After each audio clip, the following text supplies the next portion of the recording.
आज आपण अगदी नवशिकेही बनवतील एवढ्या सोप्या पद्धतीने अजिबात तेलकट न होणारी आणि खुसखुशीत अशी चकली कशी बनवायची हे पाहणार आहोत. 1 किलोच्या प्रमाणामध्ये बनवतोय आणि याचं जे साहित्य आहे ते मी तुम्हाला ग्रॅम आणि वाटी दोन्हीनेही देणार आहे. व्हिडिओ शेवटपर्यंत नक्की पहा कारण यामध्ये भरपूर टिप्स आहेत. तर आपण वेळ न घालवता आता सुरुवात करूयात. तर अशी खुसखुशीत चकली बनवण्यासाठी सगळ्यात आधी मी भाजणी कशी बनवली ते पाहूयात. त्यासाठी एक जाड कढई गॅसवरती गरम करायला ठेवून त्यामध्ये मी अर्धा किलो एवढे तांदूळ घातले आणि ही जी वाटी आहे त्याने मोजून 4 वाट्या एवढे तांदूळ आहेत. तर हा रेशनचा तांदूळ आहे. त्याला स्वच्छ धुवून मी पंख्याच्या हवेला सुकवून घेतलं आणि नंतर याला भाजून घेतले. तर तांदूळ भाजताना ते खूप लाल करायचे नाहीत. तांदूळ हलकेसे फुगायला लागले की ते काढून घ्यायचेत आणि थंड करायला ठेवायचेत.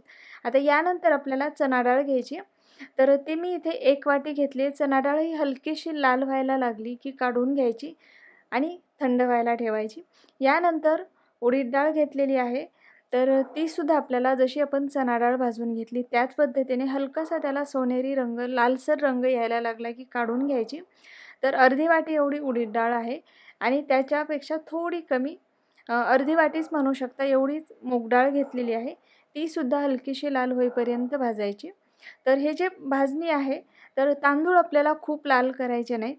हलकेसे फुगायला लागले की काढून घ्यायचे आणि या ज्या डाळी आहेत, तर त्या हलक्याशा लालसर व्हायला लागल्या की काढून घ्यायच्यात. या पद्धतीनेच भाजणी तयार करायची.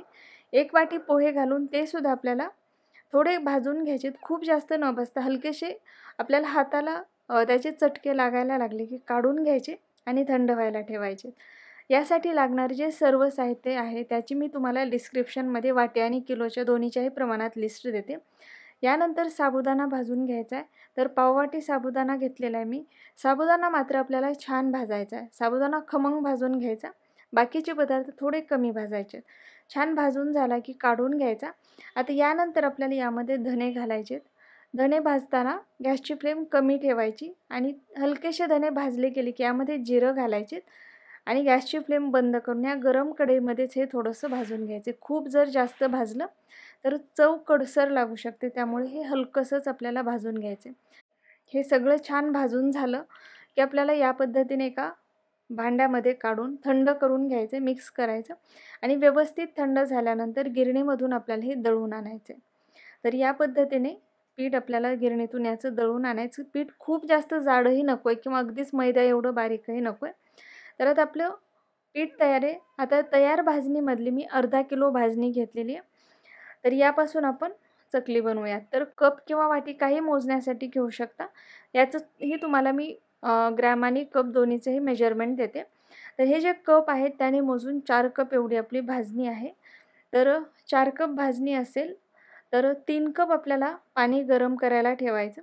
त्यामध्ये हिंग घालायचं, मीठ घालायचं, लाल तिखट घालायचा. यासोबतच मी ओवा आणि पांढरे तीळसुद्धा घातलेले आहेत. तर हे किती घ्यायचं प्रमाण तिखटाचं, मिठाचं हे सुद्धा मी तुम्हाला डिस्क्रिप्शन बॉक्समध्ये देते. आणि यासोबतच आपल्याला यामध्ये तेल किंवा तूप घालायचं आहे. तर खूप जास्त न घालता अर्धा किलोसाठी पोहे खाण्याचे जे चमचे असतात किंवा आपले टीस्पून असतात, तर त्याने फक्त 2 टीस्पून एवढं मी तूप घातलेलं आहे. तुपामुळे जास्त खुसखुशीत होते चकली आणि ते मोजताना आपल्याला घट्ट न घेता पातळ केलेलं तूप यामध्ये घालायचं म्हणजे प्रमाण चुकत नाही. जरी तुम्ही तेल यामध्ये घालणार असाल तर तेलसुद्धा आपल्याला तेवढंच घालायचं. पोहे खाण्याचे जे चमचे असतात त्याने 2 चमचे एवढं. तेल किंवा तूप जर यामध्ये जास्त झालं तर चकली खूप तेलकट होते. त्यामुळे ते प्रमाण आपल्याला अगदी कमीच घालायचं आहे. 4 कप भाजणी असेल तर तेवढ्यासाठी आपल्याला 2 टीस्पून एवढं तेल पुरेसं होतं किंवा तूप पुरेसं होतं. पाण्याला चांगली उकळी येऊ द्यायची. पाण्याला चांगली उकळी आली की तयार भाजणी यामध्ये घालायची. मिक्स करायची, गॅस बंद करायचा आणि यावरती झाकण ठेवून आपल्याला 10 मिनिटं हे असंच ठेवायचं. गॅस सुरू करायचा नाही. 10 मिनिटं झाले की आपल्याला हे एका परातीमध्ये काढून घ्यायचं पीठ आणि मळून घ्यायचं चांगलं. तयार जी आपली उकड आहे, तर ती खूप जास्त वेळही आपल्याला ठेवायची नाही. खूप जास्त जर तुम्ही तशीच ठेवली तर चकल्या जास्त तेल पितात. त्यामुळे फक्त 10 मिनिटं ठेवायचं. 10 मिनिटानंतर काढून या पद्धतीने आपल्याला त्याचा गोळा तयार करून घ्यायचा. तर पाण्याचं जे प्रमाण आहे थोडंसं कमी जास्तही लागू शकतं. तर आपण सुरुवातीला 3 कप एवढंच गरम करायला ठेवलेलं होतं. गरज वाटली तर थोडंसं तुम्ही पीठ भिजवताना पाणी यामध्ये घालू शकता. पण पीठ खूप पातळ करायचं नाही. पीठ जर पातळ झालं तर आपल्या चकलीला काटे जास्त येत नाहीत आणि चकल्या नरमही पडतात. त्यामुळे पीठ थोडंसं घट्टसरच ठेवायचं. तर यामध्ये मी पुन्हा थोडंसं म्हणजे साधारण पाव कप एवढं पाणी घातलेलं होतं. तर पीठ छान या पद्धतीने मऊ करून घेतलं, की त्यातला एक गोळा घ्यायचा सोऱ्यामध्ये भरून उरलेल्या पिठावरती झाकण ठेवायचं आणि या पद्धतीने आपल्याला याच्या चकल्या पाडून घ्यायच्यात. आणि चकल्या पाडताना सुद्धा एका वेळी आपल्याला जेवढ्या चकल्या तळायच्या तेवढ्याच चकल्या पाडायच्या. नाहीतर बऱ्याचदा असं होतं आपण एकदाच बऱ्याच चकल्या तयार करून ठेवतो आणि मग त्या कडक होतात किंवा सुकतात आणि सुकल्यानंतर जर तळल्या तर त्याचे जे काटे असतात ते तेलामध्ये गळून जातात आणि मग चकली आपली काटेरी होत नाही. तर बघू शकता इथे मी 4 चकल्या तयार करून घेतलेल्या आहेत. खूप छान काटे आलेले आहेत त्याला, मस्त झालेले आहेत. पीठ जर व्यवस्थित असेल, घट्टसर असेल, काटे छान येतात. आता हे आपण तळून घेणार आहोत. त्यासाठी मी गॅसवरती तेल गरम करायला ठेवलेले. सगळ्यात महत्त्वाचं म्हणजे तुम्ही चकली कशी तळता, यावरती तुमची चकली कशी होणार आहे हे ठरतं. त्यामुळे तेल जे आहे, खूप अगदी धूर निघेल एवढं गरम करायचं नाही. मध्यम गरम करायचं आणि त्यामध्ये आपल्याला चकल्या सोडायच्या. चकल्या सोडल्यानंतर सुरुवातीला 1 मिनिटभर गॅसची फ्लेम थोडी मोठी ठेवायची आणि नंतर गॅसची फ्लेम आपल्याला मध्यम करून त्यावरती चकल्या तळून घ्यायच्या. तर चकल्या जर तुम्ही खूप गरम तेलामध्ये, कडकडीत गरम तेलामध्ये जर तळल्या, तर चकली आतमध्ये व्यवस्थित तळली जाणार नाही आणि त्या चकल्यानंतर मऊ पडतात, व्यवस्थित होत नाहीत. त्यामुळे या पद्धतीने आपल्याला चकलीला व्यवस्थित तळायचं. चकली तेलामध्ये सोडल्यानंतर लगेच त्याला हलवायचं नाही. त्याला व्यवस्थित त्याचं जे वरचं कव्हर आहे किंवा जे बाहेरची बाजू आहे, व्यवस्थित सेट झाल्यानंतरच त्याला आपल्याला पलटून घ्यायचे आणि छान पुन्हा व्यवस्थित तळून घ्यायचे. तर नंतर गॅसची फ्लेम मी मध्यम केलेली आहे. थोडं तेलाचं टेम्परेचर आपल्याला कमीच ठेवायचं आहे नंतर आणि खूप जर तुम्ही अगदीच लो फ्लेम केली किंवा सुरुवातीलाच तेल खूपच कमी गरम जर असेल, त्यामध्ये जर चकली सोडली, तर त्याही चकल्या व्यवस्थित होत नाहीत. त्यामुळे सुरुवातीला व्यवस्थित तेल गरम करून घ्यायचं, त्यामध्ये चकल्या सोडायच्या. मिनिटभर गॅसची फ्लेम मोठी ठेवायची आणि नंतर मध्यम करून आपल्याला व्यवस्थित चकल्या छान तळून घ्यायच्या.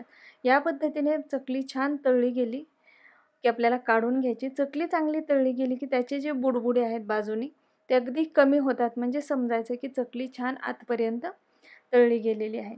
तर याच पद्धतीने आपल्याला ह्या सगळ्या चकल्या तळून घ्यायच्यात.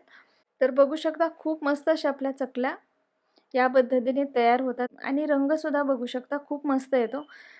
चकलीमध्ये शक्यतो काश्मीरी मिरची पावडर घालायची नाही, त्यामुळे चकलीला काळपट रंग येतो.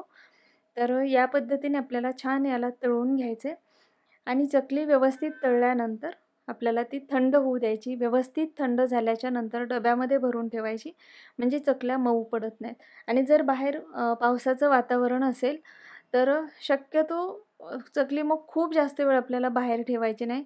थंड झाली की पटकन डब्यात भरून ठेवायची. त्यामुळे सुद्धा चकली मऊ पडू शकते. तर या छोट्या-छोट्या टिप्स जर फॉलो केल्या तर चकली खूप मस्त होते, तेलकटही होत नाही. तुम्ही बघू शकता इथे आपल्या सगळ्या चकल्या खूप छान झालेल्या आहेत. एकसारख्या रंगावरती मी मस्त याला तळून घेतलेले. अजिबात तेलकटही झालेल्या नाहीत आणि खूप खुसखुशीत अशा चकल्या आपल्या तयार झालेल्या आहेत.